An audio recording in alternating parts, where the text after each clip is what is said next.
Tell me who decapitated your patient, Doctor. All good things to those who wait.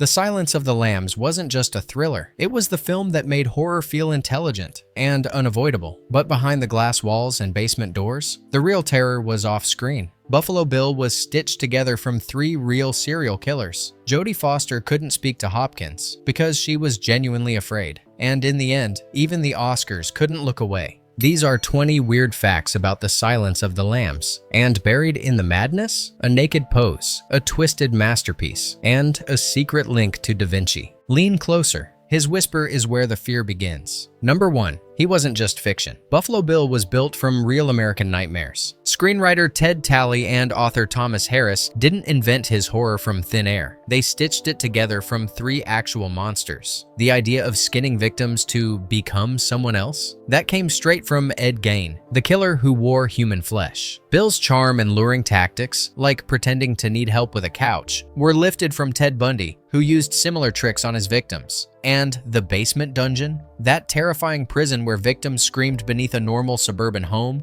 That was based on Gary Heidnik, a man who actually kept women trapped in a pit in his basement in Philadelphia. Buffalo Bill was a Frankenstein's monster, sewn from truth, and that's why he was so terrifying, because he already existed, just in pieces.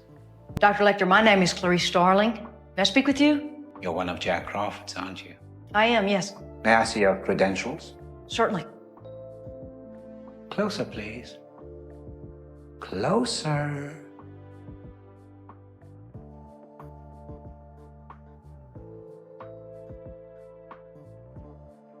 That expires in 1 week. You're not real FBI, are you?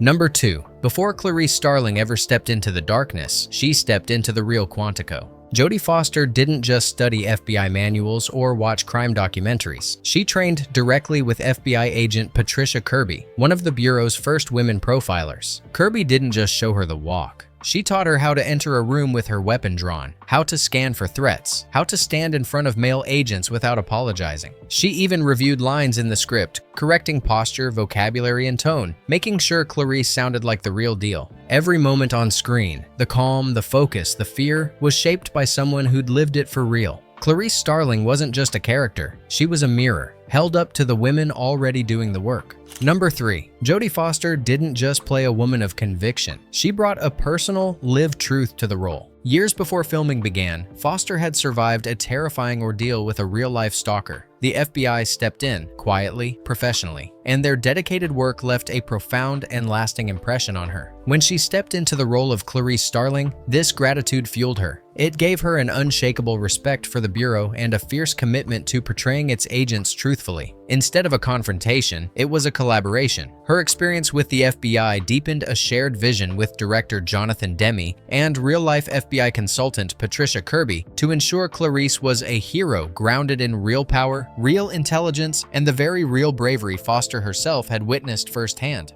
A census taker once tried to test me. I ate his liver with some fava beans and a nice Chianti.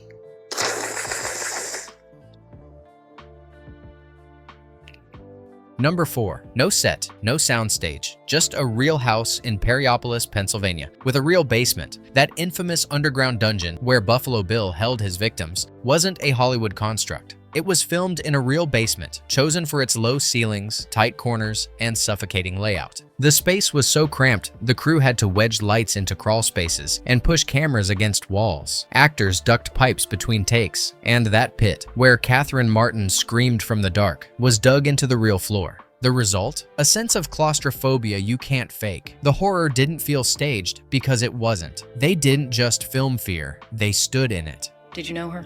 No, Oh, wait. Was she a great big fat person? Yeah, she was a big girl, sir.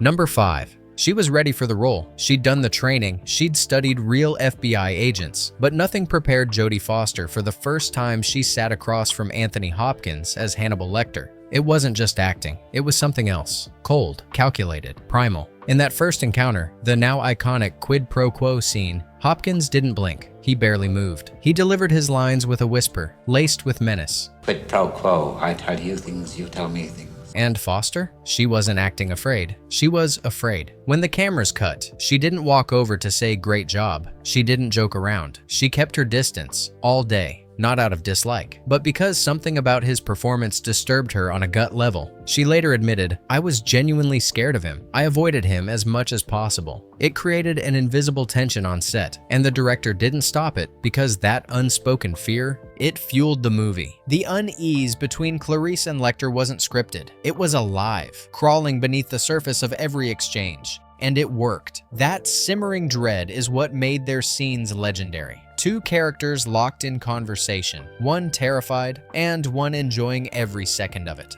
Quid pro quo. I tell you things, you tell me things. Not about this case, though.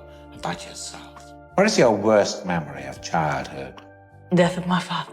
Tell me about it and don't lie, or I'll know. He was a town marshal, and one night he surprised two burglars coming out of the back of a drugstore. They shot him. Was he killed outright? No, he was very strong. He lasted more than a month. My mother died when I was very young, so my father had become the whole world to me. When he left me, I had nothing. I was 10 years old. You're very frank, Clarice. I think it would be quite something to know you in private life.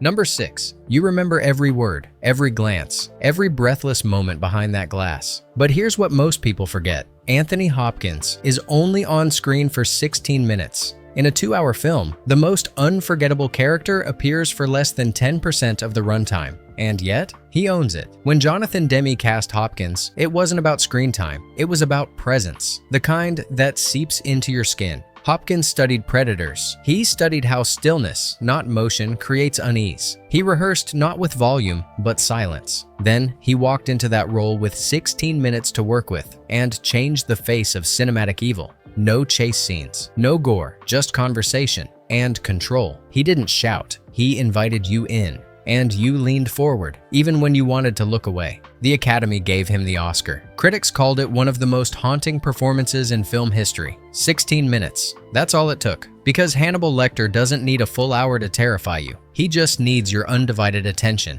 If you didn't kill him, then who did, sir? Who can say? Best thing for him, really. His therapy was going nowhere. That doesn't interest me, Doctor. Frankly, it's the sort of thing that Miggs would say. Not anymore. Number 7. There's something off. You don't notice it at first, but your brain does. Hannibal Lecter blinks so rarely and with such eerie deliberation that it's profoundly unsettling. That wasn't an accident. It was a deliberate choice by the brilliant Anthony Hopkins, who was inspired by animal behavior and a real-life madman he once met. Predators, he realized, don't flinch when stalking prey. They fixate, they study, they wait. So Hopkins trained himself. He rehearsed entire scenes with his eyes wide, locked in. The control was so absolute that he would only blink at key, chilling moments to punctuate a line or a gesture. It was a choice that made his infrequent blinks feel more sinister than 1,000 stares. The result? A performance that creeps under your skin. Because his stare isn't just intense, it's inhuman. A killer who masters the art of the unblinking gaze feels like he is always watching, always waiting. People will say we're in love. Anthrax Island. That was an especially nice touch, Clarice. Yours? Yes. Yeah. That was good. Number 8. It's not just what he says, it's how he says it. That voice, calm, clipped, almost tender, it crawled under your skin and stayed there. Hannibal Lecter didn't growl. He didn't shout. He whispered. And that whisper was carefully constructed. When Anthony Hopkins began crafting Lecter, he knew he couldn't rely on volume or theatrics. The horror had to come from stillness, from precision, from control so absolute, it made the audience lean in instead of pull away. So he went looking for something unsettling, but intelligent, cold, but refined. He found it in 2 unexpected places. The first, HAL 9000, the eerily calm AI from 2001, A Space Odyssey. Hopkins was mesmerized by Hal's emotionless voice as it delivered lines like, "I'm sorry, Dave. I'm afraid I can't do that." It wasn't robotic. It was polite, clinical, terrifying in its restraint. The second influence was Truman Capote, a man whose soft, airy drawl was unmistakably human, and yet somehow off-center. Hopkins said Capote's voice was gentle and strange, and it gave Lecter's speech a sinister elegance. He blended the two, a machine and a man, a computer and a poet, Hal's menace, Capote's musicality. The result? A voice that didn't yell to be feared. It whispered because it already knew it was in control. And when Lectar leaned in and said, I ate his liver with some fava beans. you didn't breathe. You listened, and you never forgot it. I thought if I could save just one, but he was so heavy.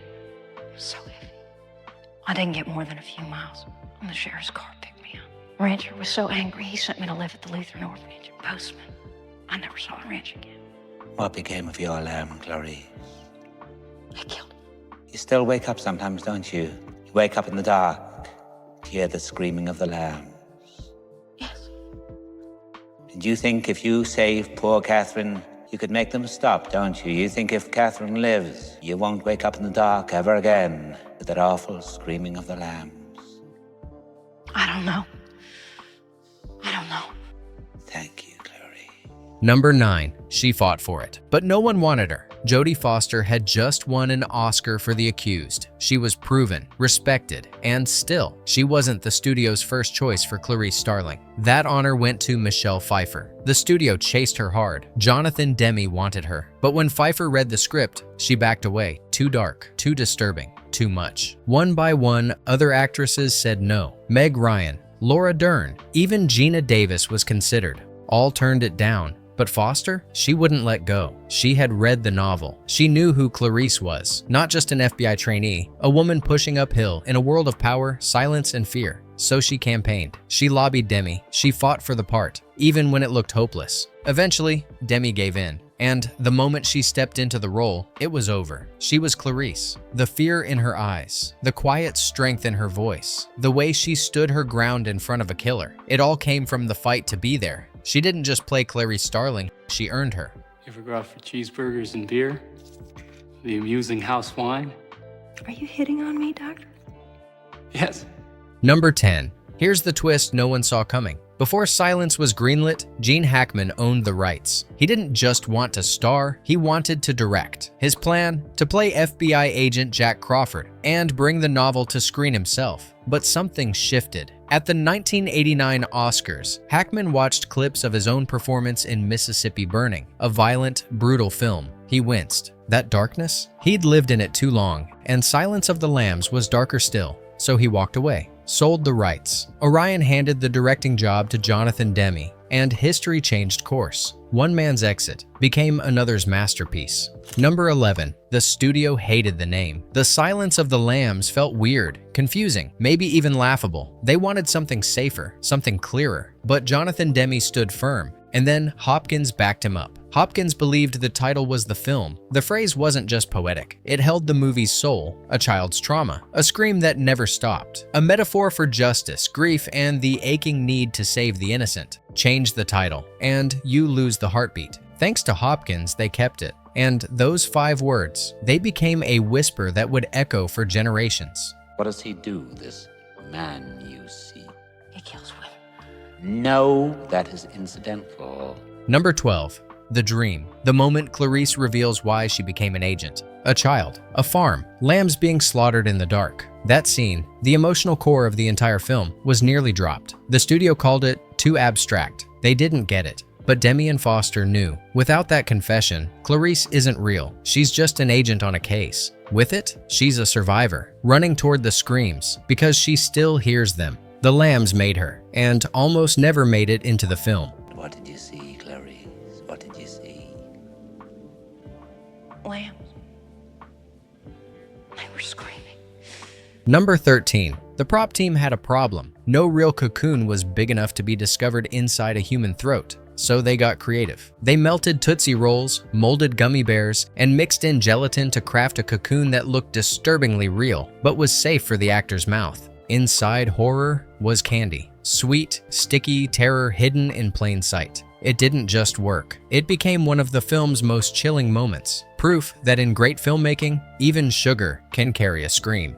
Number 14. They weren't CGI. They weren't animatronic. They were real, living moths, and they had minds of their own. For the entomology scenes, trained handlers released actual death's head hawk moths on set. But moths don't follow direction. They flew into lights, landed off mark, escaped the frame. So every take became a game of patience, resetting, waiting, hoping they'd crawl or flutter the right way. The camera rolled, and the crew held their breath, waiting for a moment of insect perfection. In a film about control and chaos, even the tiniest creatures had to be tamed. Number 15. The production was behind schedule. Hopkins was almost ready to shoot, and there was no mask. So the crew pulled an all-nighter. No concept art, no prep time, just instinct and panic. They took inspiration from sports gear, restraint devices, and a hockey mask. Then carved out that now iconic mouthplate. Part muzzle, part muzzle. It wasn't flashy. It wasn't meant to become iconic. But when they strapped it onto Hopkins' face, and those eyes stared out with absolute stillness, they knew. They hadn't just created a prop. They'd made a monster's muzzle.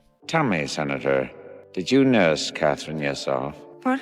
Did you breastfeed her? I did.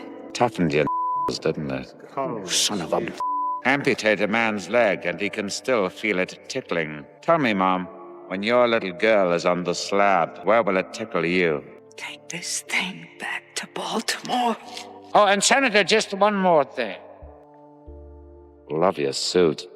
Number 16. The man who created Hannibal Lectar disappeared. Not in some scandal, not in some twist of tragedy. He just walked away, by choice. Thomas Harris, the author behind The Silence of the Lambs, didn't do interviews, didn't tour bookstores, didn't appear at awards shows, premieres, or press junkets. When Hollywood came calling, he didn't answer. No red carpets, no Vanity Fair spreads, just silence. Even as The Silence of the Lambs exploded into a cultural phenomenon, even as Lecter became a household name, Harris remained a ghost. Most people don't even know what he looks like, and that's exactly how he wanted it. His friends say he hated fame. He let his characters speak for him, and once they were done, so was he. So while Hollywood buzzed and Oscar statues changed hands, the man who birthed it all was somewhere else, quiet, invisible, watching the monster he created take on a life of its own. He gave us Hannibal Lectar, then vanished before we could ask why. So tell me about Miss West Virginia. Was she a large girl?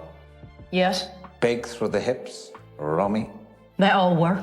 Number 17. When Dino De Laurentiis produced the first Hannibal Lecter film, Manhunter, it was a box office disaster. The public didn't know the name, and the character was seen as a commercial dead end. So when Orion Pictures sought the rights to adapt the sequel, The Silence of the Lambs, De Laurentiis saw little value in it. He offered minimal resistance, and the studio was able to acquire the character rights for what was seen at the time as a minimal cost. He went on to produce other films, and the world forgot about Hannibal Lecter. Then The Silence of the Lambs hit theaters. The character De Laurentiis had left behind became an Oscar-winning icon, earning $272 million at the box office and launching an entire cinematic universe. Hollywood's greatest misjudgment became one of its greatest masterpieces.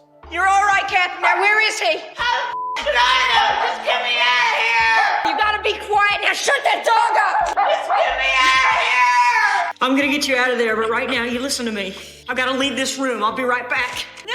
Don't you leave me here, you f***ing Number 18. February is where movies go to die. Studios dump their weakest titles there, the graveyard of movie seasons. In Hollywood, they call it Dumpuary. And that's exactly where The Silence of the Lambs landed. February 14th, 1991, Valentine's Day. It looked like a throwaway. No hype, no summer buzz, just a cold, quiet release date. But what followed was anything but quiet. This was before social media, before studio-engineered virality. Its success was built the old-fashioned way, word of mouth and raw nerve. Critics praised its psychological terror. Friends whispered to friends, and audiences came back again and again, haunted by Lecter's stare and hypnotized by Clarice's silence. It wasn't supposed to matter, but it became the movie people couldn't stop talking about. From the graveyard of movie seasons, it didn't just survive, it devoured the competition. Starling. Well, Clarice, have the lambs stopped screaming? Dr. Lecter. Don't bother with the trace. I won't be on long enough. Where are you, Dr. Lecter? I have no plans to call on you, Clarice. The world's more interesting with you in it. So you take care now to extend me the same courtesy. You know I can't make that promise. I do wish we could chat longer, but I'm having an old friend for dinner. Bye. Dr. Lecter.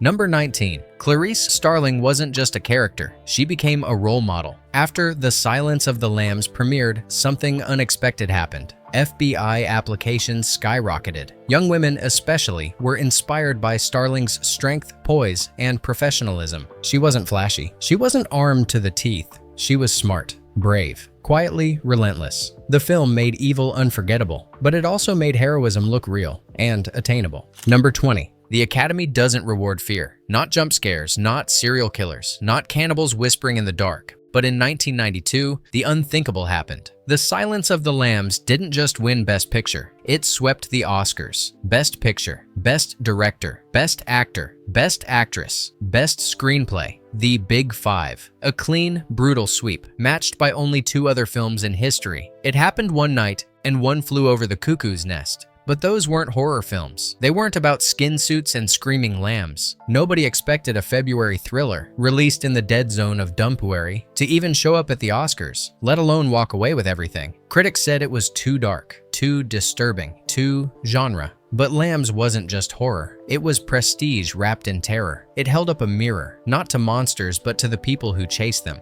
And the Academy? For once, they stared back. It remains one of the only horror films in history to win Best Picture. A moment so rare, so raw, it still echoes down Hollywood's marble halls. Bonus fact. It flashes by in a moment, but it's burned into memory. Buffalo Bill, standing with his robe spread wide, arms outstretched, a grotesque pose, deliberate and eerie. But here's the secret. That pose mirrors Leonardo da Vinci's Vitruvian Man, the anatomical sketch that defines ideal human proportions, echoed by a man who carves flesh to wear it. It's the kind of image you don't forget, because it's not just horror. It's twisted art. 30 years later, the screams haven't stopped. Not because of the blood, not because of the basement, but because The Silence of the Lambs made us look into the eyes of evil and see ourselves reflected back. It redefined horror without ever showing a monster, and made a quiet, relentless woman the most powerful force in the room. If this one still lingers in your mind, drop a comment. Tell us what unsettling classic we should unlock next, because in a world full of cinematic silence, the screams still echo.